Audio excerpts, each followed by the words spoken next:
wassalatu wassalamu ala ashrafil anbiya'i wal mursalin wa ala alihi wa ashabihi ajma'in wa man tabi'ahum bi ihsanin ila yaumiddin wa ba'd. Ikhwati fillah, para peserta i'tikaf di Masjid Umar bin Khattab Selacau, Batu Jajar, Bandung, juga peserta i'tikaf jamaah di Masjid An-Nafi, Dago Resort, Kabupaten Bandung, para pendengar radio Tarbiyah Sunnah Bandung, para pendengar radio Roja di Cilengsi, Lampung, Palembang, Bandung, Bogor, Tanjung Pinang, Berau, Kendari, dan beberapa kota lain, serta pendengar radio lain dan pemirsa Roja TV dan beberapa TV lain, serta para netizen di mana saja Anda berada. Kita akan lanjut kajian kitab Miftahud Daris Sa'adah. Tadi kita sudah menyelesaikan pasal yang ketiga tentang beberapa dalil yang menunjukkan orang jin-jin yang mukmin juga masuk surga. Kalau jin yang durhaka masuk neraka, kalau jin yang mukmin juga masuk surga. Kita teruskan. Di awal pembahasan kita sudah menerangkan siapa orang yang mengikuti petunjuk Allah, juga bangsa jin, maka mereka akan beroleh 4 balasan. Fa imma ya'tiyannakum minni hudan faman ittaba'a hudaya fala khaufun 'alaihim wa lahum yahzanun. Itu di Al-Baqarah. Adapun di surah Thaha Allah menyatakan fala yadhillu wa la yashqa. Apabila datang kepada kalian petunjuk dariku, maka siapa yang mengikuti petunjuk itu akan peroleh 4 balasan dari Allah. Pertama, tidak ada rasa takut. Kedua, tidak akan berduka cita, bersedih. Kita sudah terangkan makna kedua-duanya. Yang ketiga, tidak akan sesat. Yang keempat, tidak akan binasa. Keempat poin ini sudah kita terangkan maksudnya. Nah, sekarang apa yang dimaksud dengan mengikuti petunjuk Allah? Ini dibahas dalam pasal keempat tentang madarul iman wa qaidatuhu, tentang tonggak atau pilar atau fundamen asas bagi keimanan. Mengikuti petunjuk dari Allah mencakup 2 hal. Pertama, tasdiqu khabarihi min ghairi i'tiradi syubhatin taqdahu fi tasdiqihi wa imtithalu amrihi min ghairi i'tiradi syahwatin tamna'u imtithalahu. Ada 2 yang dimaksud dengan mengikuti petunjuk Allah. Mencakup 2 hal. Hal pertama, membenarkan seluruh informasi dari Allah tanpa dibarengi dengan syubhat yang bisa merusak kepercayaan ini. Mempercayai, membenarkan informasi, berita, khabar dari Allah Azza wa Jalla. Dan yang kedua, melaksanakan perintah Allah tanpa dicampuri syahwat yang bisa menghalangi. 2 ini. Yang kemudian 2 ini menjadi fondasi bagi keimanan. Pilar keimanan, yaitu membenarkan dan mentaati perintah. 2 pilar ini harus dikokohkan dengan 2 hal lain, yaitu menyingkirkan syubhat orang yang memperoleh nikmat dan kubur syahwat. Karena dua hal ini yang bisa merusak dan menghalangi kesempurnaan dari dua hal yang sebelumnya. Jadi harus ada kepercayaan membenarkan semua informasi dari Allah, jangan dirusak oleh syubhat. Syubhatnya disingkirkan. Dan melaksanakan perintah Allah Azza wa Jalla jangan dirusak oleh syahwat. Syahwatnya juga harus disingkirkan. Jadi ada 4 hal yang menjadi pilar bagi keimanan, poros bagi keimanan. Pertama, membenarkan informasi dari Allah. Kedua, berjuang, berusaha maksimal menolak syubhat yang dibisikkan oleh setan, baik bangsa jin ataupun manusia, yang bisa merusak kepercayaan kita terhadap berita dari Allah tadi. Ketiga, mentaati perintah Allah. Keempat, berjuang memerangi jiwa kita dalam hal menolak syahwat yang bisa menghalangi kita dengan ketaatan kepada Allah Azza wa Jalla. Dua hal, yaitu syubhat dan syahwat, merupakan penyebab pokok rusaknya dan binasanya seorang hamba. Sumber kebinasaan dan kerusakan seorang hamba adalah dua, syubhat dan syahwat. Baik dalam kehidupan dunia apalagi kehidupan akhirat. Sebaliknya, membenarkan berita dari Allah dan mentaati perintah Allah menjadi penyebab pokok kebahagiaan seorang hamba baik dunia ataupun di akhirat. Sebenarnya manusia memiliki dua kekuatan, dua potensi itu yang Allah berikan ke dalam diri setiap manusia. Kekuatan pertama, kekuatan akal. Untuk mengetahui, untuk memahami, untuk wadah bagi pengetahuan kita, termasuk kemampuan berbicara. Ini kekuatan yang pertama. Kekuatan ilmiah. Keduanya disebut quwwatul iradah. Kekuatan kehendak, keinginan, niat, tekad untuk beramal. Ini dua kekuatan. Dua kekuatan ini anugerah Allah yang harus kita pelihara, harus kita jaga, jangan sampai rusak. Jangan biarkan ada sesuatu yang merusak dua potensi yang menjadi kekuatan bagi manusia ini. Apa yang bisa merusak dua potensi ini? Pertama, syubhat merusak kekuatan akal kita, potensi akal kita, kemampuan ilmiah kita. Bila tidak diobati, bila syubhat ini tidak ditolak, tidak dibuang, maka akal kita akan rusak. Akhirnya memahami agama secara salah, secara keliru. Otaknya dijadikan alat yang tidak sesuai dengan fungsinya. Otak dijadikan sebagai alat langsung untuk memahami Quran dan Sunnah. Dengan akal, dengan ro'yu. Keliru, salah. Akal bukan alat memahami Quran Sunnah. Alat untuk memahami Quran Sunnah mah ya ilmu-ilmu alat. Ilmu syariah, ilmu-ilmu syar'i seperti bahasa Arab, nahwu, sharaf, balaghah gitu ya. Ilmu tafsir, dan seterusnya yang dibutuhkan. Itu alatnya. Alat ini disimpan di akal, ditampung oleh akal, diisikan ke akal. Nah, kemudian akal yang sudah diisi oleh ilmu alat, silakan gunakan untuk memahami Quran Sunnah.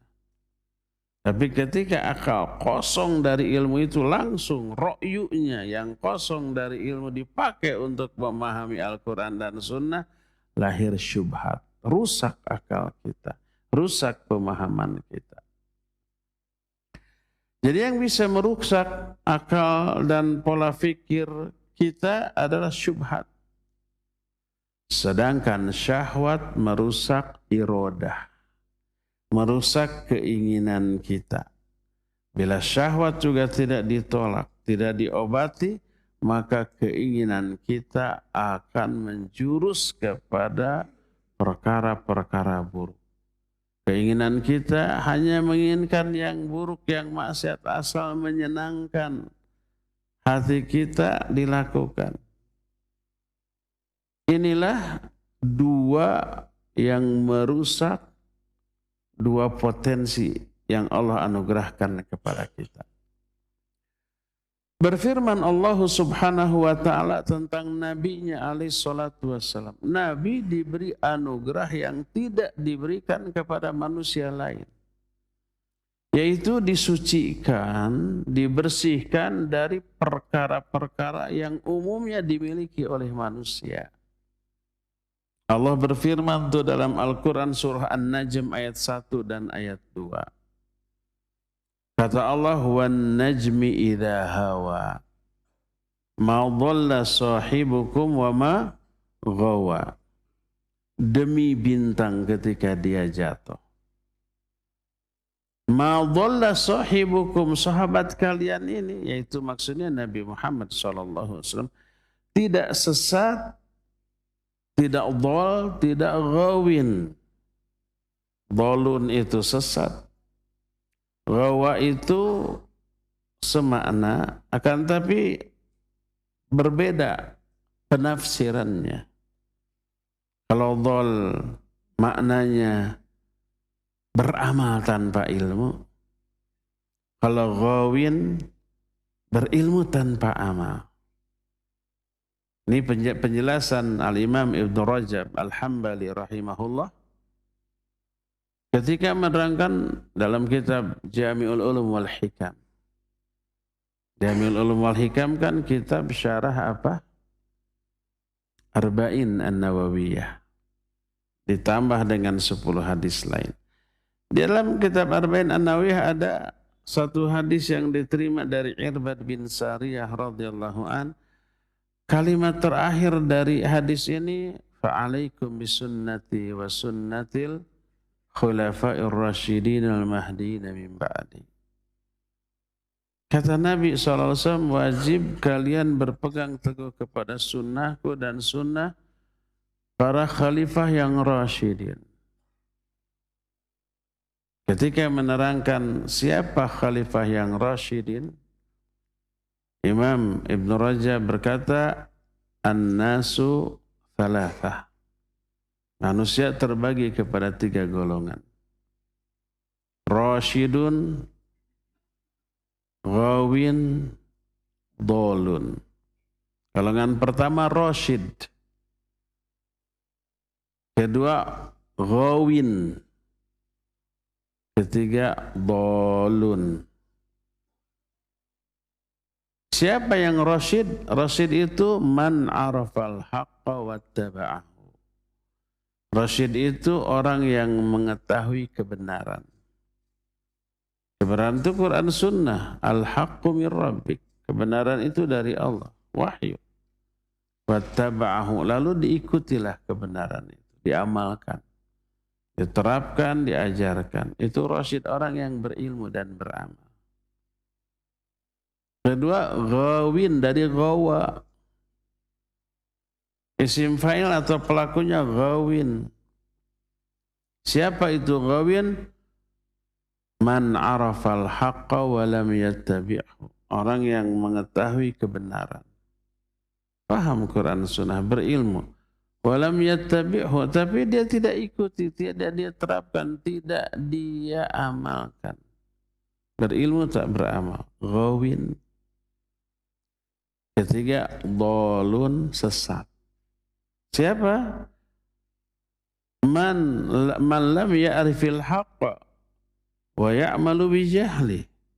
Orang yang tidak tahu kebenaran, bodoh dia, tidak berilmu dan beramal dengan kebodohan. Beramal tanpa ilmu. Berilmu tanpa amal.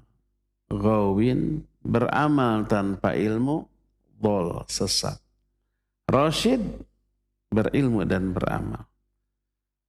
Khalifah yang rasyidin adalah khalifah yang berilmu, faham Quran Sunnah dan menerapkan Quran Sunnah itu dalam kekhalifahannya. Itulah khulafaur rasyidin. Kata Allah, sahabat kalian ma dhalla sahibukum. Bukan dhol, bukan sesat. Wa ma ghawa, tidak ghawin. Sahabat kalian ini bukan orang yang beramal tanpa ilmu, bukan yang berilmu tanpa amal. Jadi dua penyakit ini yang banyak dimiliki, dijangkiti oleh manusia, dhol dan ghawin. Ada yang berilmu tanpa amal, ada yang beramal tanpa ilmu. Nabi SAW disucikan oleh Allah dari kedua-duanya. Adapun madhalla, beliau tidak sesat. Dalilun ala kamali ilmihi wa ma'rifatihi. Wa annahu alal haqqi wal haqqil mubin. Madhalla, beliau tidak sesat menjadi dalil tentang kesempurnaan ilmu dan pengetahuan beliau. Dan beliau berada di atas kebenaran yang nyata. Berdasarkan ilmu sikapnya, maka tidak sesat. Wa ma ghawa, beliau juga tidak ghawa. Tidak sekedar ilmu tanpa amal, enggak. Dan ini menjadi dalil tentang kesempurnaan rasyidnya beliau. Beliau orang yang paling baik, paling sempurna dibanding makhluk-makhluk lain, maka beliau orang yang sempurna dalam hal ilmu, sempurna juga dalam hal amal. Jadi itulah sifat Nabi alaihi salatu wassalam. Beliau rasyid, bukan ghawin, bukan dhalun. Nabi SAW sendiri mensifati para khalifah setelah beliau dan memerintahkan manusia untuk mengikuti sunnah para khalifah ini. Beliau sifati para khalifah ini dengan ar-rasyidin. Kata beliau, alaikum bisunnati wa sunnatil khulafa'ir rasyidin al-mahdiina min ba'di. Wajib kalian berpegang teguh kepada sunnahku dan sunnah para khalifah yang rasyidin, yang mahdiin. Disifati khalifah ini dengan dua sifat, rasyidin, mahdiin. Di sini riwayat Imam At-Tirmidzi dan yang lain-lain dengan sanad yang sahih. Apa makna rasyid? Rasyid itu lawan dari ghawin. Apa itu muhtadi, yang memperoleh petunjuk? Lawan dari dhalun. Rasyid lawan dari ghawin, sedangkan mahdi lawan dari dhal. Berfirman Allah Subhanahu wa taala dalam Al-Qur'an dalam surah At-Taubah ayat 69. Kata Allah di dalam ayat itu, kalladzina min qablikum kanu asyadda minkum quwwatan wa akthar amwalan wa auladan fastamta'u bi khalaqihim fastamta'tum bi khalaqikum kamastama'al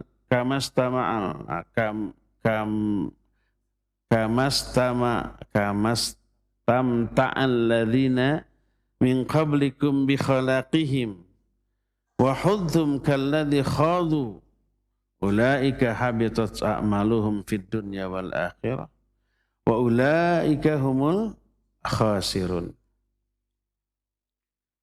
Kata Allah, atau seperti orang-orang sebelum kalian, mereka dahulu lebih kuat dari kalian, lebih banyak hartanya dan anak-anaknya dibanding kalian. Mereka sudah bersenang-senang dengan apa yang mereka miliki. kalian pun bersenang-senang dengan apa yang kalian miliki, seperti bersenang-senangnya orang-orang sebelum kalian dengan apa yang mereka miliki. Kalian pun berbicara kebatilan seperti juga mereka berbicara tentang kebatilan. Merekalah orang-orang yang gugur, terhapus amal-amal mereka di dunia dan akhirat. Dan merekalah orang-orang yang rugi. Berkata Imam Ibnu Qayyim rahimahullah ketika menafsirkan ayat ini. Fadzakara ta'ala aslain wa huma da'ul awwalain wa akhirain. Allah di dalam ayat tadi menyebutkan dua perkara pokok.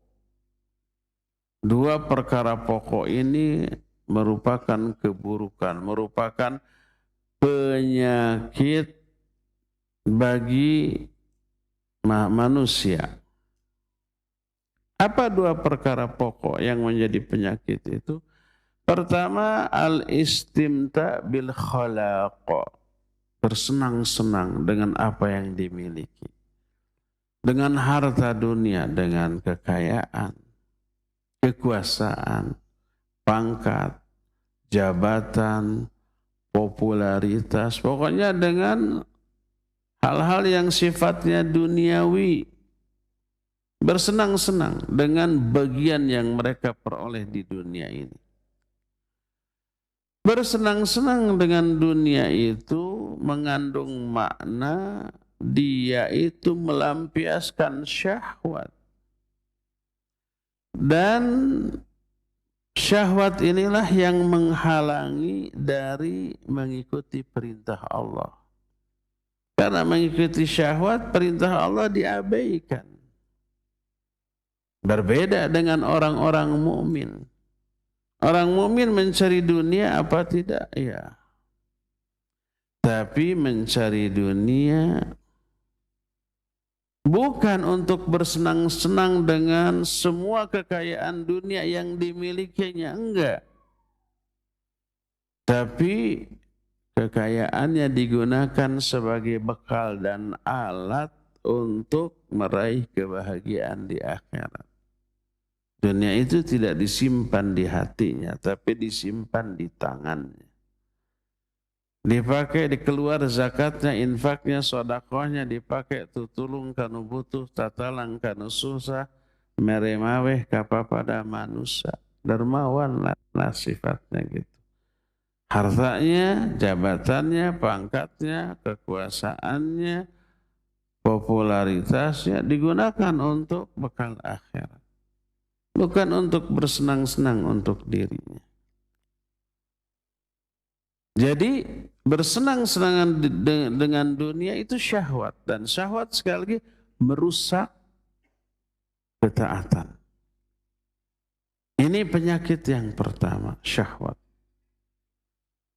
Wathani al-khawd bisyubuhatil batilah. Yang kedua, penyakit kedua adalah al-khawd. Khawd itu berbicara. Isi pembicara syubhat yang batil. Allah berfirman dalam ayat ini, wa khudtum kalladhi khadu. Kalian berbicara kebatilan sebagaimana orang-orang dahulu. Dan ini adalah kondisi jiwa yang sebenarnya jiwa yang seperti tidaklah diciptakan untuk bisa hidup di akhirat, tidak. Jadi yang pertama tadi syahwat, yang kedua ini adalah syubhat. Maka orang yang memiliki dua penyakit ini, Allah menyatakan ulaika habitat a'maluhum. Batal, gugur, terhapus semua amal-amal baik mereka di dunia dan akhirat, dan mereka pasti orang-orang yang rugi. Cepat ataupun lambat, sekarang apalagi nanti di akhirat. Dua nih. Dan di antara kesempurnaan hikmah Allah Subhanahu wa taala adalah Allah menguji jiwa manusia dengan penderitaan, dengan kelelahan di dalam meraih apa yang diinginkannya. Itu selalu begitu. Kita kan sering mengalami kelelahan ya, jiwa kita, pikiran kita, perasaan kita dalam memperjuangkan apa yang kita inginkan. Seperti itu. Seandainya jiwa ini ya dikuasai oleh syubhat dan juga syahwat, niscaya jiwa ini akan menjadi pemimpin-pemimpin bagi diri mereka masing-masing yang mengajak kepada neraka. Sebagaimana yang bisa kita saksikan. Oleh karena itulah maka orang-orang yang seperti itu adalah orang-orang yang akan terjerumus dalam kebinasaan sebagaimana ayat tadi, ulaika habitat a'maluhum fid dunya wal akhirah wa ulaika humul khasirun. Amal-amal baiknya terhapus dunia akhirat, dan di akhirat mereka termasuk orang-orang yang rugi. Inilah makna dari ayat tadi, wa khudtum kalladzi khadu. Kalian berbicara kebatilan. Sebagaimana orang-orang terdahulu juga seperti itu, berbicara tentang kebatilan. Semakna dengan apa yang diterangkan oleh Allah dalam surah Az-Zumar 33. Allah berfirman, "Walladzi jaa'a bis-sidqi was-saddaqa bihi, ulaika humul muttaqun. Lahum ma yasha'una 'inda rabbihim, dzalika jazaa'ul muhsinin." Orang-orang yang datang membawa kebenaran. Yang dimaksud kebenaran dalam ayat ini mempercayai kenabian Muhammad SAW. Wasaddaqu bihi, dan mempercayainya. Mereka lah orang-orang yang bertakwa.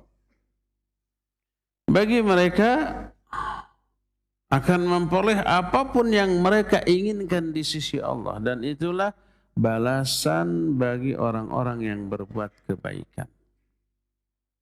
Ayat ini senada dengan ayat sebelumnya, cuma maknanya terbalik.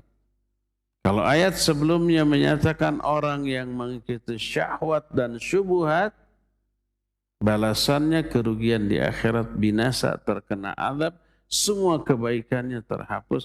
Kalau ini sebaliknya, orang yang percaya kepada Nabi Muhammad SAW dan ajaran yang dibawanya, mereka takwa, mereka akan memperoleh apapun yang mereka inginkan di sisi Allah nanti, dan itu balasan yang Allah berikan bagi orang-orang yang berbuat kebaikan.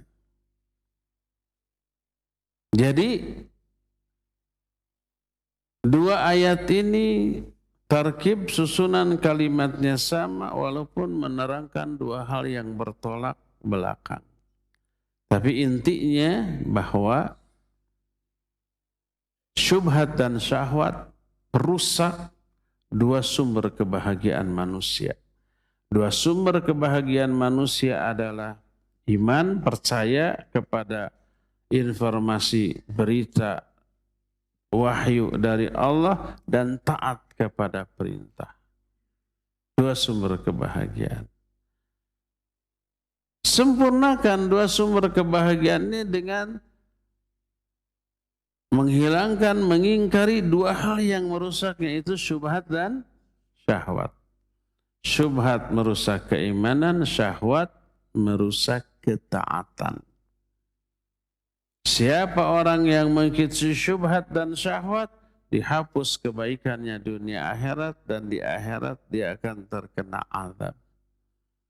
Siapa orang yang mempertahankan keimanan dan mentaati isi dari apa yang diimaninya itu, Allah akan masukkan ke surga dan akan Allah berikan apapun yang diinginkan oleh mereka. Makanya sebagai utusan Allah, Nabi SAW, Allah bersihkan dari syubhat dan syahwat. Tadi disebutkan, ma dhalla sahibukum wa ma ghawa.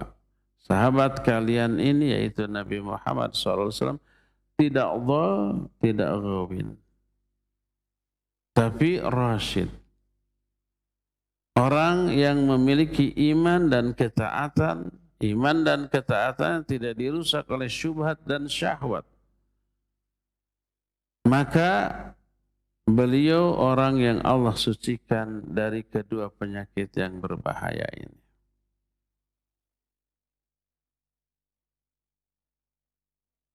Pembahasan ayat yang tadi yang terdapat dalam surah Az-Zumar 33 tadi, Allah berfirman, "Walladzi jaa'a bis-sidqi wa saddaqa bihi." Orang yang datang dengan membawa kebenaran dan mempercayai kebenaran itu. Lalu Allah berfirman, "Ulaika humul muttaqun." Merekalah orang yang bertakwa. Senada dengan ayat sebelumnya, "Wa khudtum kalladzi khadu."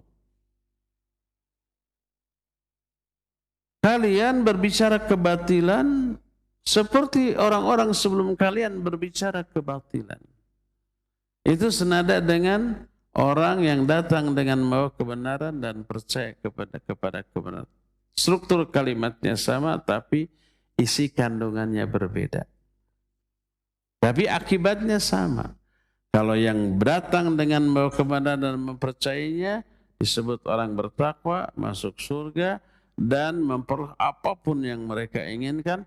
Tapi kalau orang yang berbicara kebatilan dan mengikuti kebatilan tersebut, akibatnya batal seluruh amal-amal yang mereka lakukan, dan di akhirat mereka orang yang rugi. Di sini ada pembahasan dari aspek balaghah atau sastra Arab, yang apabila diterangkan, bagi orang yang tidak faham ilmu nahwu dan sharaf akan bingung. Sebab ada istilah-istilah nahwu seperti mansub.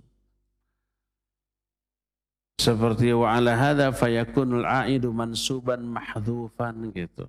Berdasarkan hal itu maka haudhan di sini disebut mansub tapi mahdhuf. Ini kan istilah yang terangkan, digunakan dalam ilmu nahwu yang apabila orang tidak memahami bakal bingung, bakal liar. Makanya kita tidak membahas aspek itu, agar antum semuanya tidak liar. Tapi kesimpulannya aja, wa alal qaulain. Faqad dhammahumullahu subhanahu wa ta'ala al-khawdi bil batil wa ittiba'i syahawat.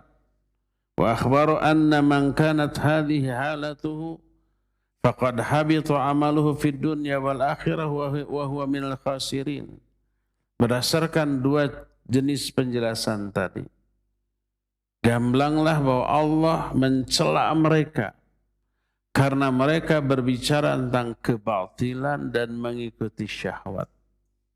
Mengikuti syahwat. Berbicara tentang kebatilan berarti syubhat. Mereka mengikuti syubhat.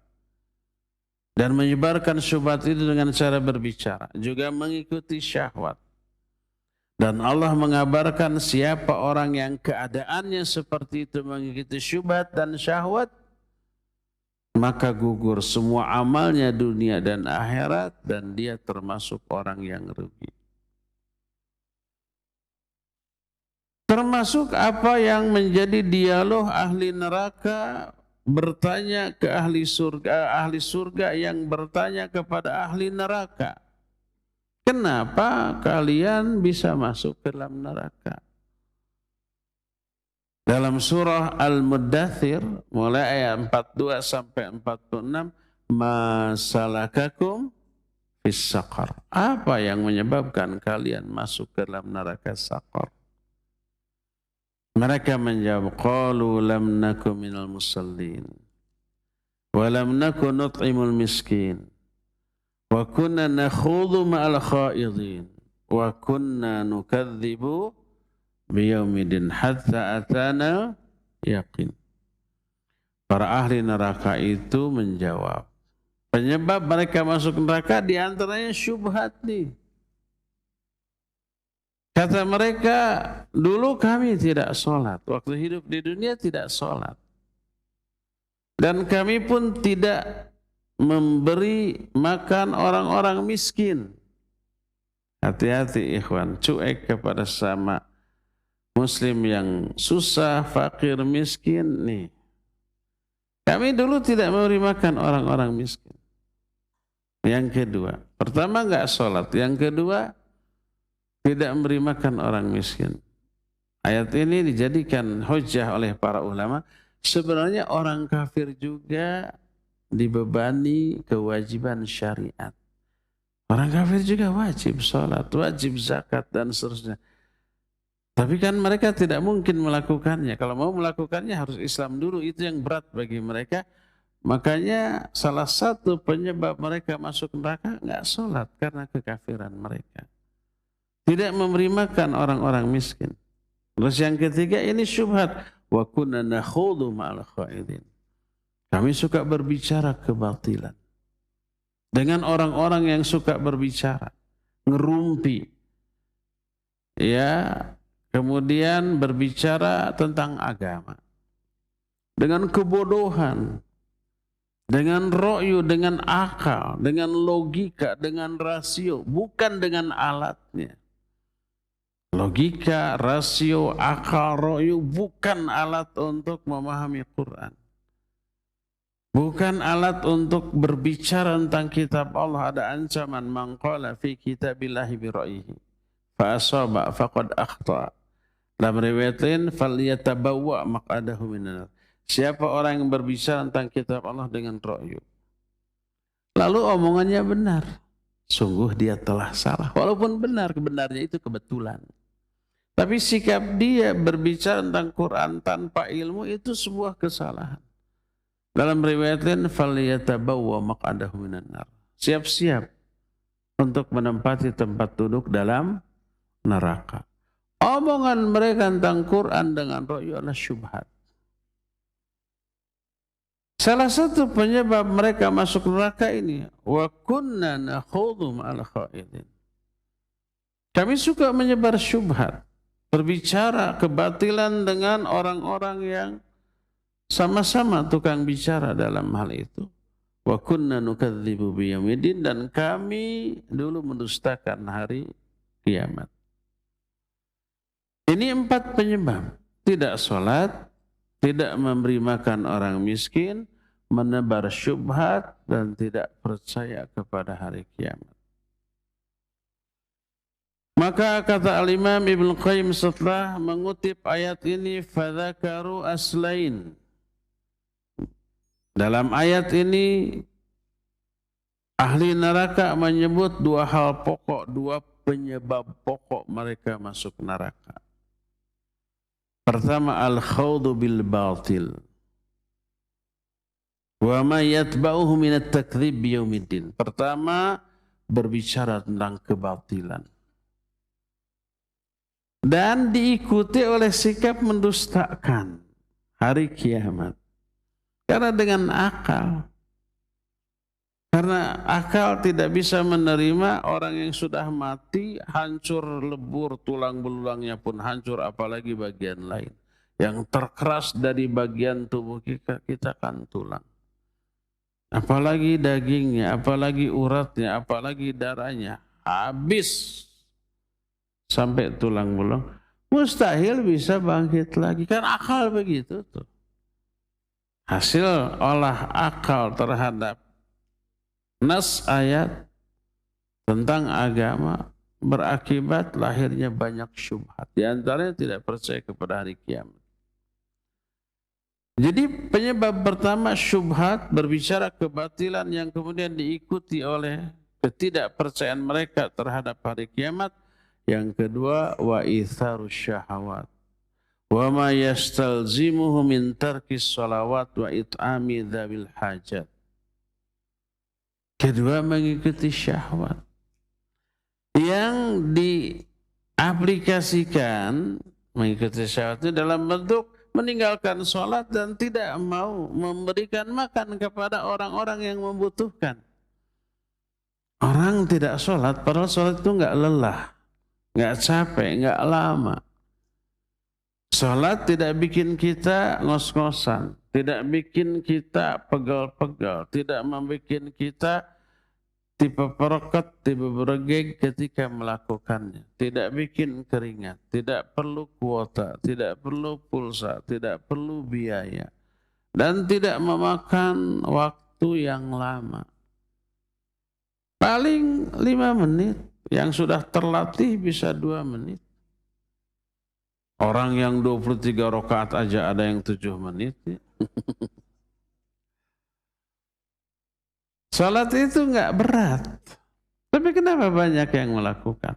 Sementara kegiatan dunia yang menyebabkan pegel-pegel, capek, lelah gitu, ngos-ngosan, banyak dilakukan oleh orang yang meninggalkan sholat. Olahraga, ya, lari, main bola, futsal, ngangkat beban. Dilakukan. Mampu melakukan semua yang berat-berat. Sholat yang sebentar dan enteng ringan tanpa biaya tidak mampu. Apa alasannya? Syahwat. Syahwat terhadap apa? Terhadap kegiatan lain yang mereka inginkan. Termasuk berleha-leha. Istirahat, rileks. Lagi rileks datang adzan. Aduh malas. Lebih memilih istirahat. Berleha-leha, berbaring. Chatting, browsing, dan seterusnya daripada sholat. Itu karena syahwat. Tidak memberi makan orang miskin juga karena syahwat. Ini uang-uang saya.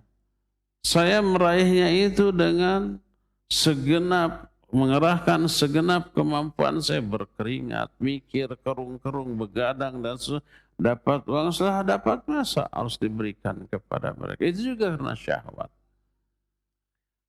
Dampak buruk dari syahwat adalah tidak sholat, tidak memberikan makan orang miskin. Dampak buruk dari syubhat, tidak percaya kepada adanya hari kiamat. Itu yang menjadi penyebab mereka masuk neraka. Syubhat dan syahwat. Maka keimanan yang hakiki selain 2 tadi, percaya kepada informasi berita wahyu dari Allah, yang kedua taat kepada perintah Allah, larangannya dijauhi, perintahnya dilaksanakan, juga harus dibarengi dengan membersihkan diri, menjauhkan diri dari syubhat dan syahwat. Kadang ini bercampur, iman ada, taat ada, tapi syubhat dan syahwat ada, akhirnya kualitas iman dan kualitas taatnya menurun jauh. Taat tapi asal-asalan, ala kadarnya. Taat tapi disertai dengan riya, dengan sum'ah, dengan ujub, dengan takabur, dengan bid'ah dan seterusnya. Akhirnya rusak. Pelaksanaan agama yang dimilikinya rusak. Inilah yang menjadi pilar atau fondasi bagi keimanan, ada 4. Yang pertama, percaya kepada wahyu Allah. Kedua, mentaati isi wahyu Allah. Ketiga, menjauhkan diri, menolak syubhat, dan yang keempat menolak apa? Syahwat. Ya, inilah ikhwan sekalian penjelasan pada sore hari ini. Besok kita membahas tentang bagaimana karakteristik orang yang hatinya selamat dan bagaimana cara meraihnya. Ya. Sore ini cukup sampai di sini, dan insya Allah kita lanjutkan kajian ini besok pagi seperti biasa, dan ba'da subuh seperti biasa kita membahas tentang Lailatul Qadar, cara mencari waktunya dan tanda-tandanya. Subhanakallahum bihamdik, asyhadu an la ilaha illa anta, astaghfiruka wa atubu ilaik, walhamdulillahi rabbil alamin, wassalamualaikum warahmatullahi wabarakatuh.